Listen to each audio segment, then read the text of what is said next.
Welcome to Access to Perspectives Conversations, the podcast for bridging academic landscapes.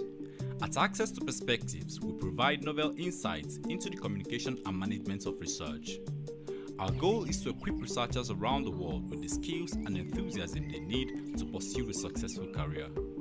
You will get insights around the topics of scholarly reading, writing and publishing, career development, project management and research integrity, all embedded into open science practices. Learn more about our work at accesstoperspectives.org. So today in our episode, we will talk about education, higher education, and the intersection between research and higher education. And for that, we are very lucky to have an expert here with Tom Mosterd, who is a co-founder of a company, startup called Sylla. Will you tell us more about that? But first of all, warm welcome. Glad to have you here, Tom. Thanks for joining. Yeah, thank you. Good to be here. So we have crossed paths in the past, as we just also identified. When you were working for an institution called Knowledge Unlatched, and then later for OAPEN, Open Access, Publishing Registry, Book Public. All these acronyms, like there's OA Books, OAPEN, basically also one of the same organization with different services, but you'll tell us more about that. And now you work with Sylla, which helps universities primarily, I assume, to develop a curriculum based on open educational resources, amongst others, open access books, to reduce costs and to increase efficiency in putting curricula together for education for students, undergrads, so graduate students, I assume. So our conversation will revolve around the intersection of actual research, producing knowledge as in books, maybe also, so scholarly books, textbooks, but also like you can also expand on the range of books that you incorporate into your services, and then how to leverage digital infrastructure for that purpose to make it most efficient. Because with open access books, what I've seen also, and many of our listeners, I'm sure, is that there's a magnitude of books available. And similar to what we also see with research articles, like it's becoming more and more difficult to actually make sense of the information out there, to make sure there's enough metadata and contextual data that we can actually use the materials also efficiently. And your service with Sylla is designed to do exactly that, right? Right. Yeah, that's really good. Thanks. Could you share a little bit about your background, what got you there through Knowledge Unlatched, your experiences there that led then to OAPEN and now to Sylla? But yeah, so what's your journey towards Sylla?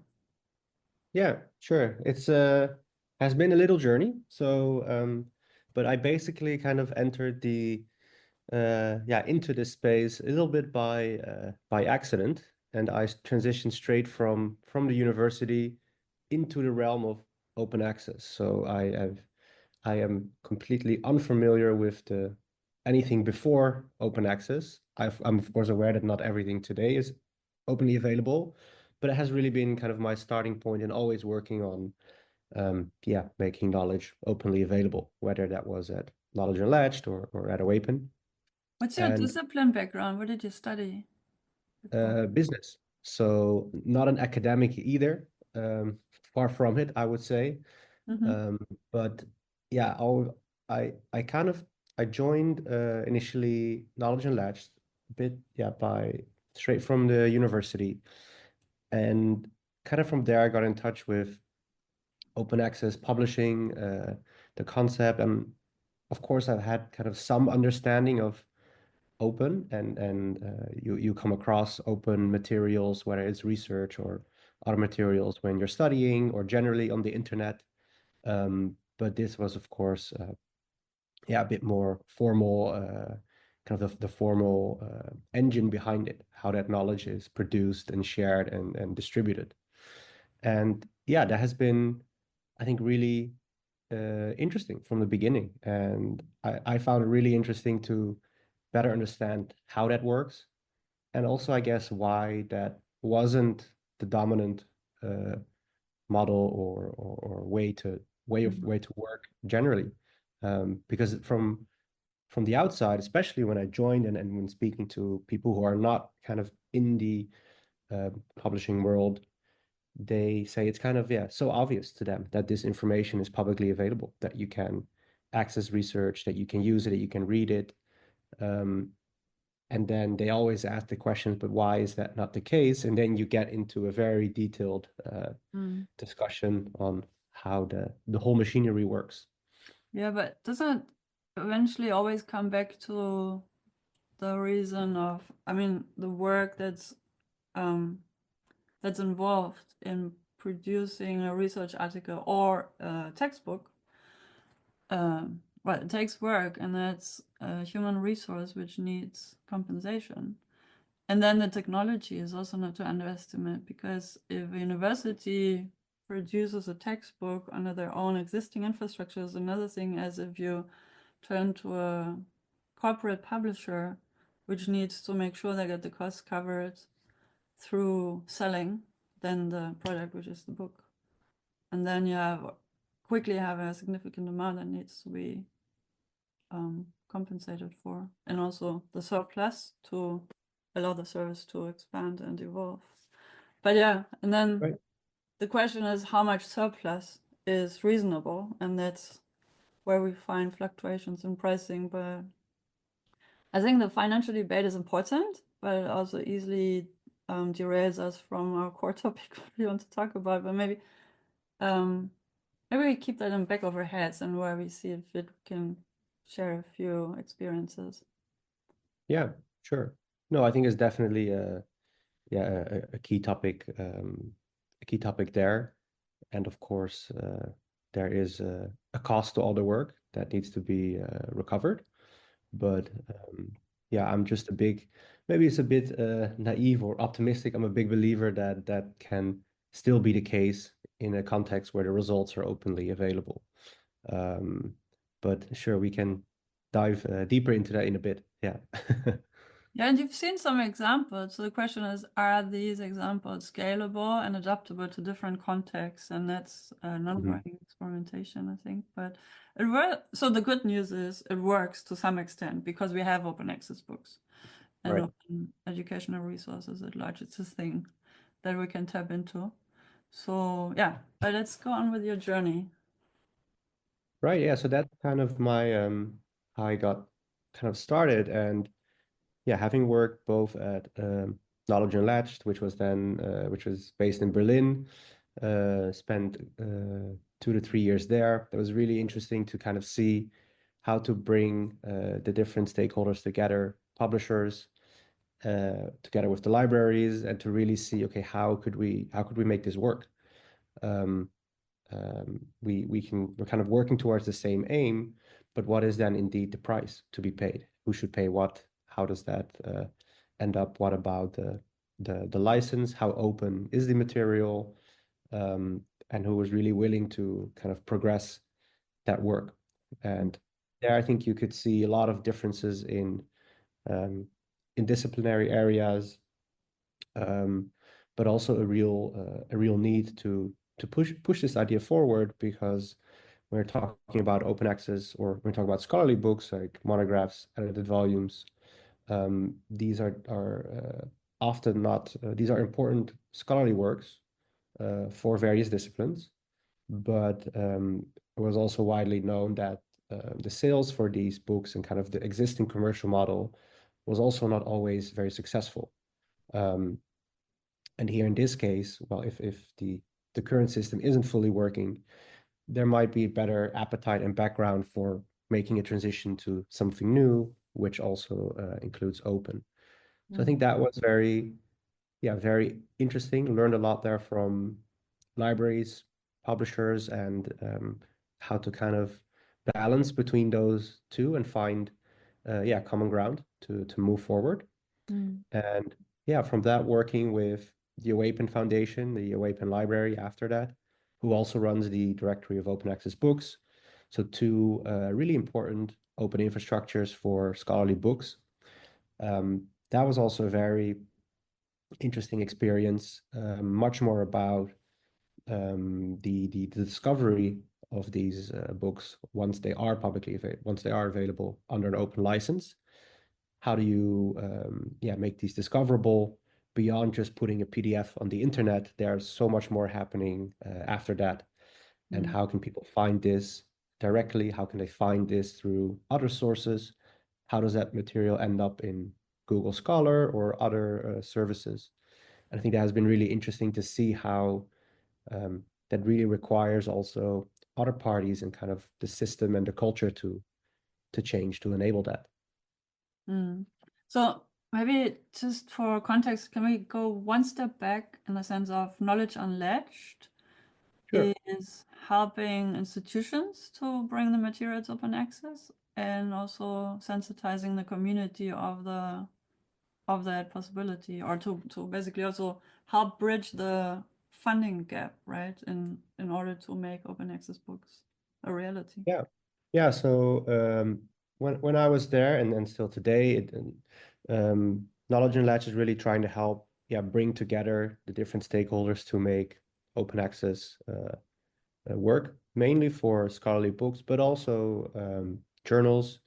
For instance, certain subscribe to open programs, if people are familiar with that. But always kind of as the bridge maker, right? So between the producers of the scholarly content, representing then the authors, the publishers, and then the libraries and other stakeholders who are interested in getting access to those materials, and trying to organize that in a way that it's openly available to all. So all these libraries would have access, but also the rest of the world, which they are typically not opposed to. So that's a very good thing. And now OAPEN, so I was struggling, like, is actually an acronym, right? Open access, that's clear. And then PEN, Yes, it is. It used to be, it's a great evolution, let's say. Oh, okay. So when I joined OAPEN, OAPEN was founded, I think, in 2008 or 2009 as a European project. And the acronym stands for people who find it to be, who wonder, to be open access publishing in European networks. Okay. And because it's nowhere to be found anymore on the website. It's like, gosh, I know. Correct. What does it mean? It's online library of open access books. And I think it's a good example of how it started as a European project, and a lot of people who worked on it and bringing that. Really, back then, it was just an idea of how to make these open access books then more discoverable, which evolved into the OAPEN library, the directory of open access books, in more concrete shapes. And then when I joined, which was back in 2020, I think, during the pandemic, when also the interest and need for good digital infrastructures and materials really kind of surged. That was a really interesting time. There was a lot of activity globally for the platform, but also the kind of the brand evolved a bit, where it's now very much a globally used library, and also with global representation from publishers, certainly outside of Europe as well. So the acronym is now the kind of the full version is no longer being used. Because it has kind of evolved from the initial European scope. But it's established as a brand, so hence you keep it obviously as a service name. Yeah. Okay. And now it sounds like a natural transition now to launch Sylla. But you're not the only founder. There's 4 of you. How did that happen? Yeah, right. So there is indeed maybe you can kind of already see a little bit the kind of the path there, but while doing all this work, there were always kind of new ideas coming, and also questions around why or how things could be advanced. So within those organizations, but also outside, and maybe new ways to do things. So we founded Sylla together with the four of us, with Max, Dennis, and Sam. And there were, yeah, a couple reasons for us to start. I think on a personal level, we all kind of share this sort of curiosity or desire to discover, learn, and create new things. And why I think we just really wondered why this wasn't kind of more successful um, beyond our little niche world. And we had seen books and journals being used by in a teaching kind of context, in an educational context, but we couldn't really figure out how people would find it, how they would use it. It was very kind of ad hoc, or they kind of stumbled upon it.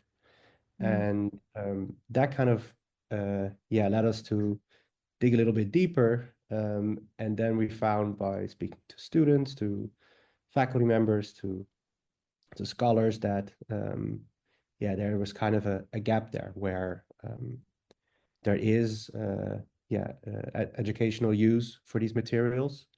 But once these are made openly available, it's very hard for the scholars or the publishers to track that, to understand where it's being used beyond a download number, but to actually know who is using this in the classroom context, maybe as a required reading or an additional reading or specific chapter from an open access book. And that also meant related to that it was very hard for people to make it relevant and see how they could use it for their teaching. So I think that kind of whole discovery prompted us to think about that. And on a more, I think, fundamental level for us, it really just felt odd that today we live in a world where it's unfortunately very easy to get access to misinformation, which is readily available and actively being pushed often. But we wondered, why is it so hard to find actual information that's of high quality and that can be useful in an educational context. It wouldn't apply to all the research publication outputs and in the form that they're published, but we could see there's definitely good potential for a portion of that.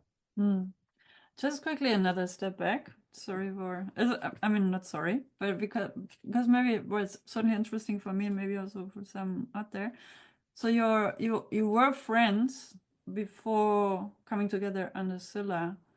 So what does each of you, Sam, Dennis, Max, and yourself, bring to the company as an expertise and interest, motivation, and passion that made you decide to do that together, not just one or two founders, and then grow from there? But like, just maybe a snapshot of how did you start talking as friends about the idea to build a business or a service around building curricula through open access books?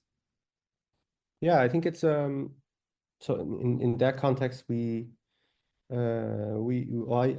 knew we all kind of knew each other, and I think there are some commonalities there that brought us together. I think one particular element there is also the timing, and there are a few things around that, but I think this was an idea, and like many ideas that we have been thinking about, and Max and I would have conversations on it, but we couldn't kind of get it into a certain shape.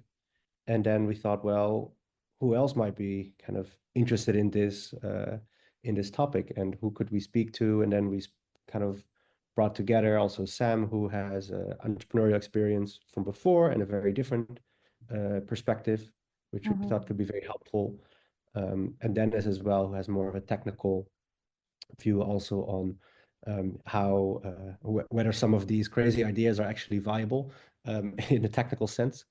So I think that's kind of how we brought it together. We did quite a lot of brainstorming, and we were all very excited to work on something in this particular space, and really on I think specifically on education, but also how to bring research into that.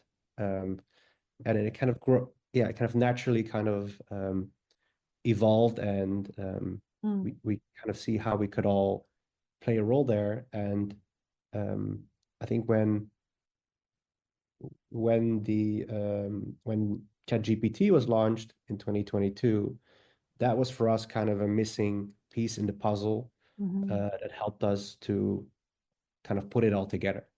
Yeah. But by that time, we were already working on this, the four of us, and doing our research, talking to people. And it's not to say that this idea is fully reliant on that technology, but we could see all of a sudden that some of the challenges that we saw around connecting research to curricula or research to educational content, or how to make it relevant for specific audiences, how that could now potentially be done at a very large scale. Nice. Okay. And then Max and you were working together at Knowledge Unlatched, so that's how you could evolve the ideas together, and then bring in other people you already knew from your network. Yeah, we had worked there, but at that time I had already left to go to work at OAPEN. It was something that we had worked on, next to our kind of day jobs, at this kind of ideation stage, and we really felt that this is too big, too much to just do on our own, and also the idea needed to evolve still. So then it's very helpful, to also bring in different perspectives, different people, and then kind of see how it could click. Great. So how ideas evolve into and materialize. Okay, now on the topic of open access and higher education. So what can you share a few, or maybe one exemplary use case and how Sylla is being implemented? Sure. So there are probably two that I could share that are pretty interesting. So we were wondering why open educational resources, but also open access materials, which are typically funded directly or indirectly by universities and libraries, how those are then making their way into the institution locally. Or in many cases, as we uncovered, how they are not yet kind of finding their way into the institution, or at least not through a organized process. And one of the use cases there is that what we can do is that we can analyze a specific course syllabus where we make it very personal, individualized for an educator, where they can say, well, this is how I'm teaching today. Can you tell me which open materials are available for my teaching? And that can be at an undergraduate subject and with large open textbooks, for instance, but also at a postgraduate level, relying maybe more on research articles or monographs or specific book chapters. And that is, of course, one of the kind of promises of open, that it's out there, it's available, people can easily use it. And we're trying to make that specifically the easy part happen in practice. So that is one of the use cases here. For university, we could also do that at scale, where they could say, well, here are all our course syllabi for the entire university, and could you tell us the same, but then for us to look at from an administration point of view, so that they could kind of see what the options are. And I think that's where we see also a lot of interest from universities, just to be aware of what is possible and how, some of the research contents can also be of value in a teaching environment, also where they can't. That's also an interesting data point for them. But those are two particular use cases where we found that we both need to be able to show it kind of at scale through the university lens, but also certainly make it relevant on the individual level, where you could say, well, this is my course, or this is the textbook I use today, and what are my alternatives or my options. So you also connect scholarly literature databases for that purpose, in order to see if some of the kind of the research article base is also relevant for a curriculum, or is it confined to book libraries and platforms? So the use case that we have today is mainly around the the course guide or the syllabus, or how you would kind of now put together your teaching, personalized to that level. But we can also take a different input, such as a book that you might use today that's not open, and that you could discover similar books that are open, or similar articles or related articles. So different use cases around how you could do this matchmaking, and yeah, see what the options are. And that's certainly interesting for an institution, but also for individual users, right? Especially when you study a topic where it's like in biology, like we had to buy, and that was like 20 years ago for me, but we had to buy at least like 10 books. Each was 100 euros or whatever currency at the time in the undergrad studies. But and that accumulates quite quickly. And then to have access to like an app like Sylla that can help you identify books that are just as good but openly accessible, where you don't have to tap into your... Yeah, there's one other example from one of the universities in the UK that we work with, where there is an academic teaching an online course for online participants, which includes some students, but mainly also a lot of participants from outside of the university. And these people obviously don't have access to the university library. So she would say, well, if I put something on as a required reading on the course list for my online course, there's a very small chance that my students will actually buy it or use it. So she tries to maximize the use of openly available resources, whether those are textbooks or articles. So she found that particularly useful, as otherwise the students wouldn't have any access to the book or the article. Yeah.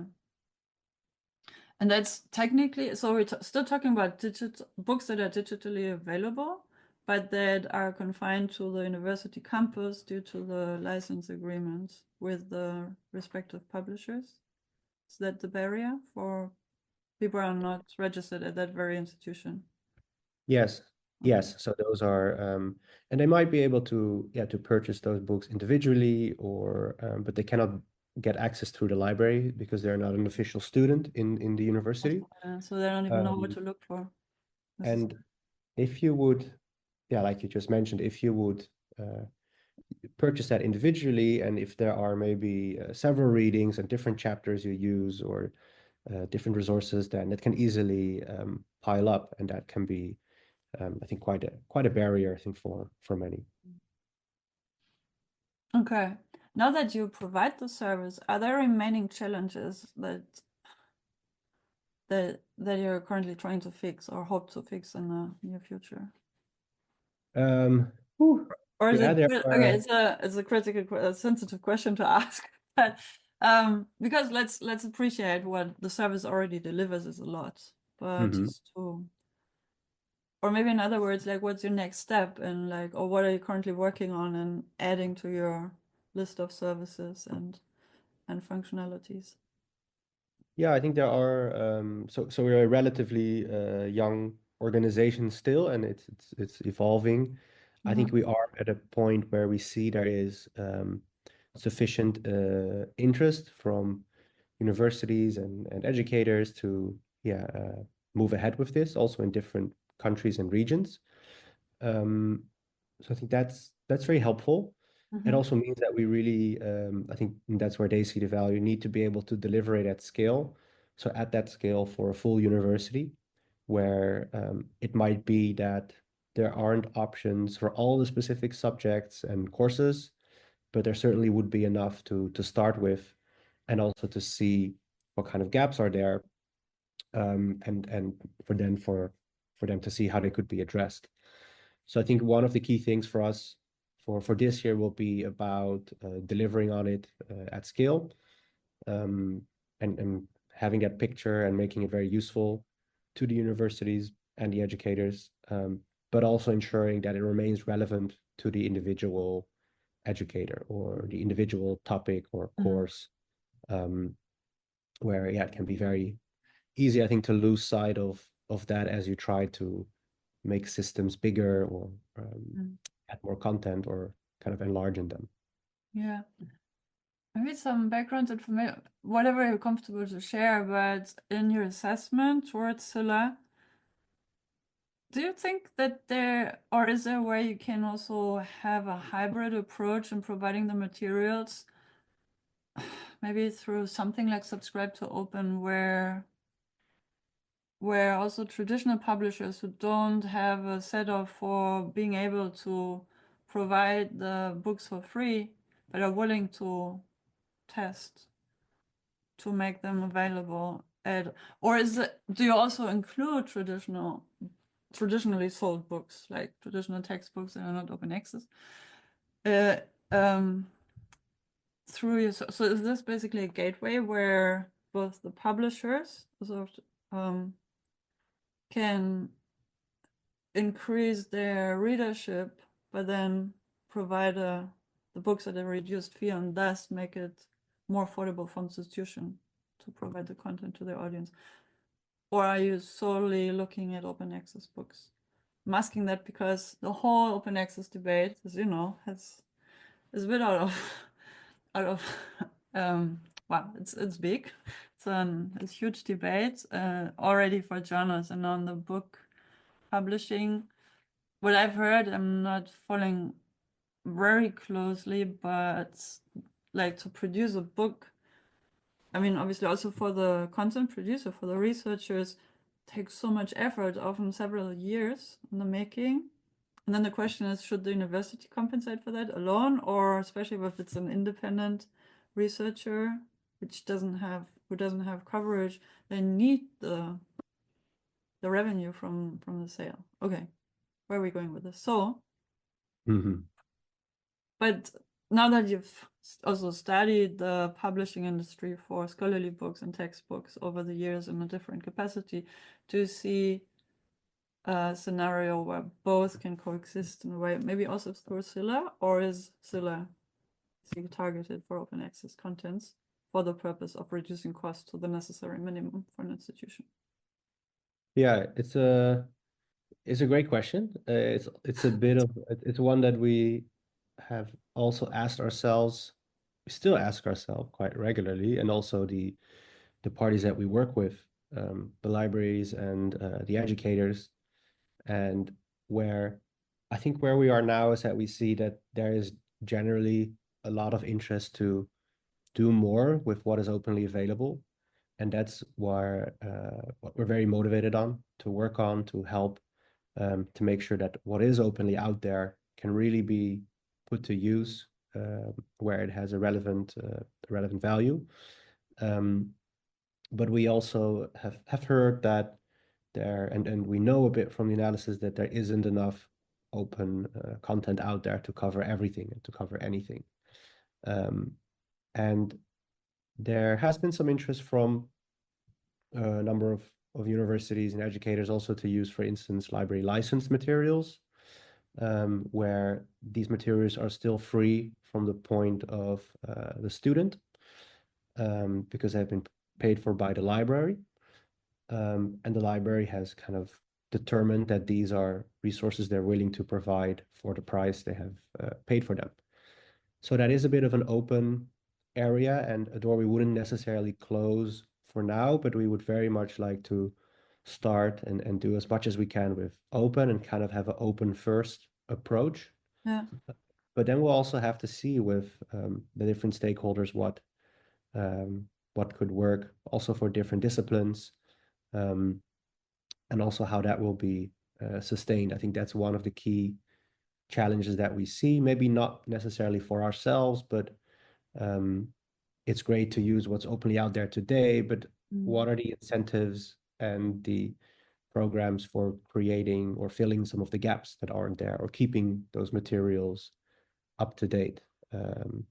So I do think, sorry, coming back to the question, I do think there will be a hybrid kind of future for definitely. For us, I'm not sure how how that would exactly work. I think we would try to stay very close to the libraries and how they would like that Yeah. to progress. Yeah, I think, well, I think there's several pathways and routes are being tested and are available for testing for top services like Sylla. So it's a great time to be in. But obviously the approach that you've taken now to begin with, to inform and help libraries or educators, mostly in your case, or both, to make an assessment of the status quo book portfolio that they provide to the students, see if there's open access alternatives available, and thus reduce the cost, which then liberates money again to buy quality books for the curriculum that's not open access, or subsidize it to make it open access through, and then other services like Knowledge Unlatched upstream. So I think there's a lot of movement in the industry, which is great. Quite Yeah, interesting. I think so too. I just think it's that we could maybe help with kind of surfacing some of that information and showing that it can kind of be easily adopted. And that could also, of course, trigger other parties to create more openly materials and maybe find new models, maybe such as subscribe to open or other models to, that kind of strengthen also those communities. Yeah.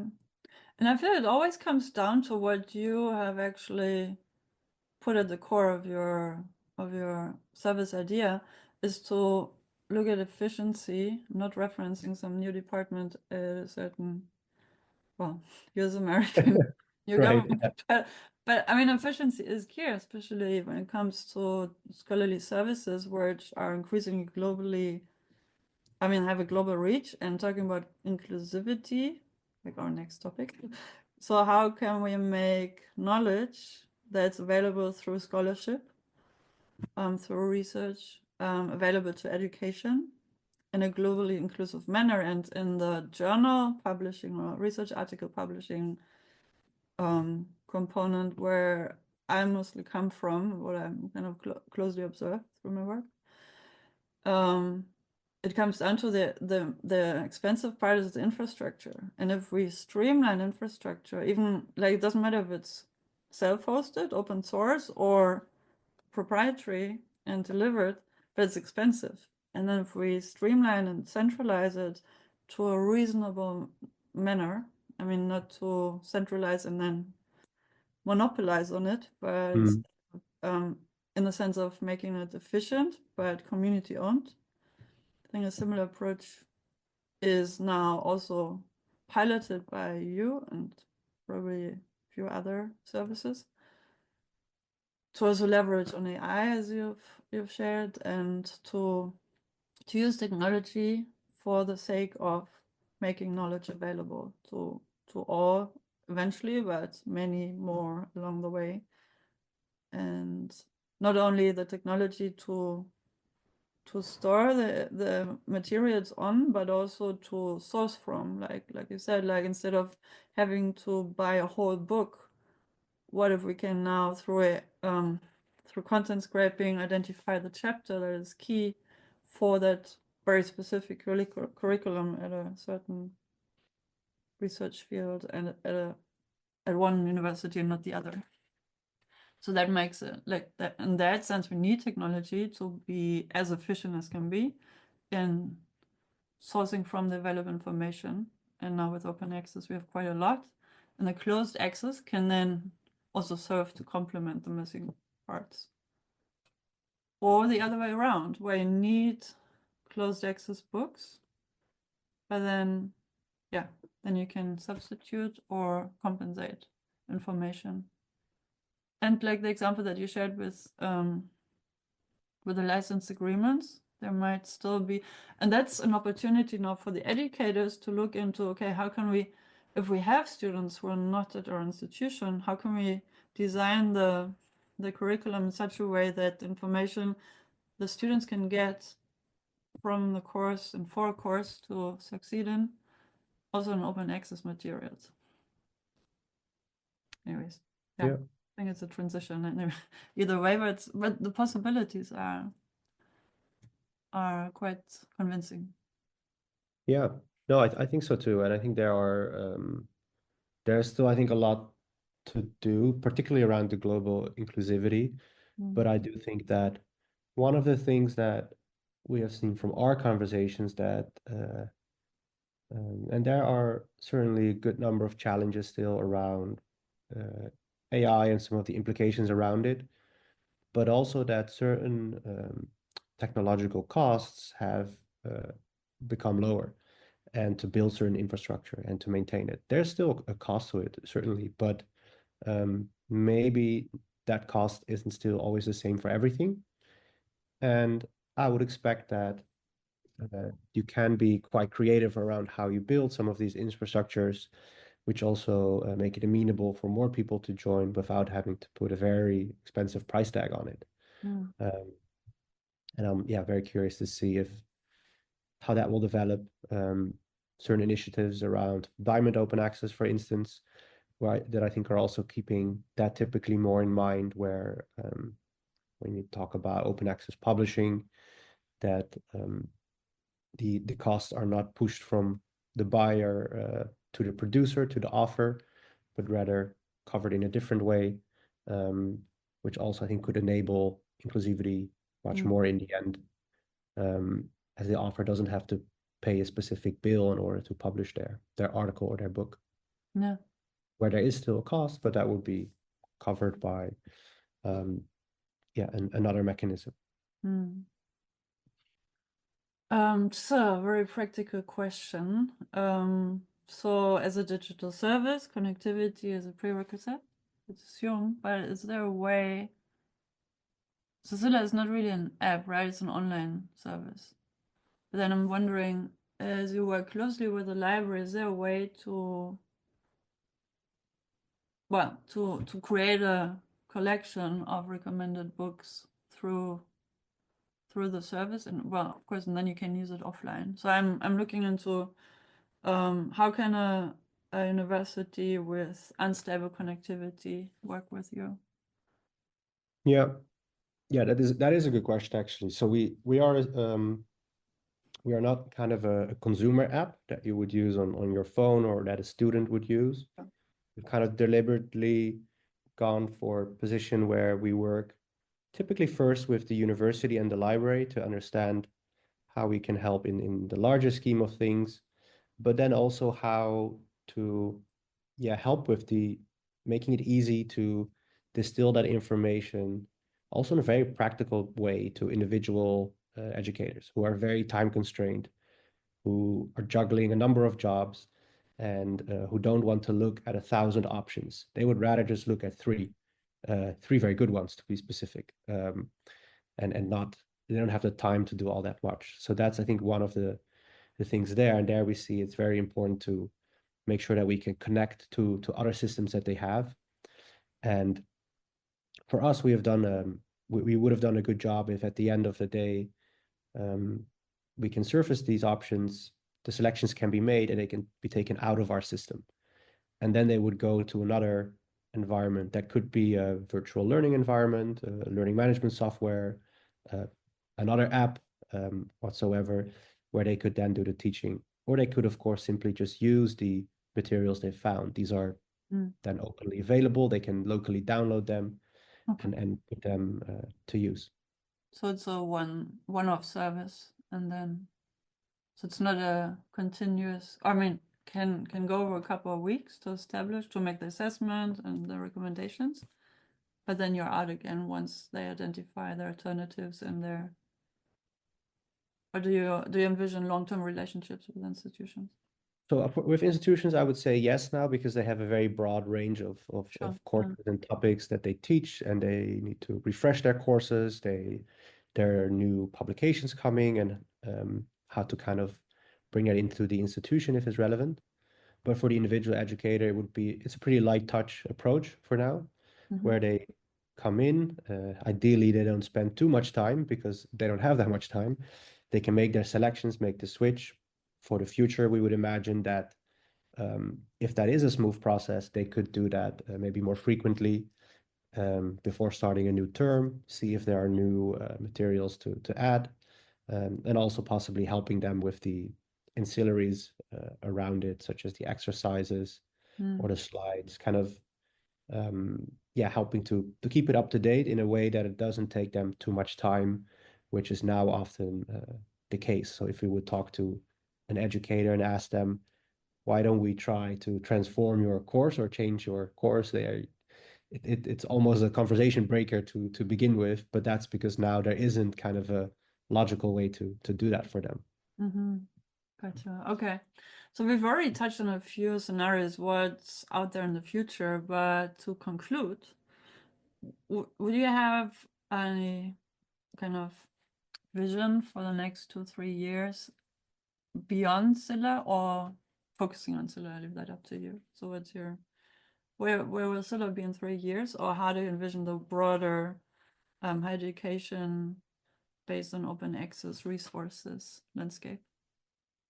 Yeah. I think for us, I would hope in 2 or 3 years that we'll have done this with many more universities, with their libraries and their educators, really equipping them with the tools to streamline that kind of process of how to bring information in a very relevant way, that they're comfortable with that they can see what their options are, and that they can act on it if they would like. And that they have that information readily at hand, and that we can do so in different countries. I think beyond that, more broadly speaking, I would be really curious to see how some of the open publishing models develop, and also if the work that we do in this very specific area, if that can help kind of also spark further progress, innovation in other areas. So if we, in a dream scenario, if we would be successful and it becomes much easier to bring relevant research content into the classroom and also other open educational content, that could then again help maybe with the piece of the production side, where a university press could, for instance, say, well, we now can produce this open textbook or this open access monograph, and we have a very easy way to reach our audience for their teaching purposes. Something that's now quite difficult. Yeah. Great. No, that's a good conclusion also, to that makes curious for what's out there next, and to tap into other aspects of what we just discussed. Thank you so much for sharing your insights, for telling us about Sylla and the journey towards and what's next to come. It was great having you. Thank you. Thanks for having me. Thanks for joining us to listen to this episode. Do let us know what you think. You can email us or connect with us on our social media channels, which you can find on our website at accesstoperspectives.org. Email us at info@accesstoperspectives.org or book a call to explore how we can support you with your research planning, management, and publishing. Welcome you again soon for our next episode. Until then, have a great time.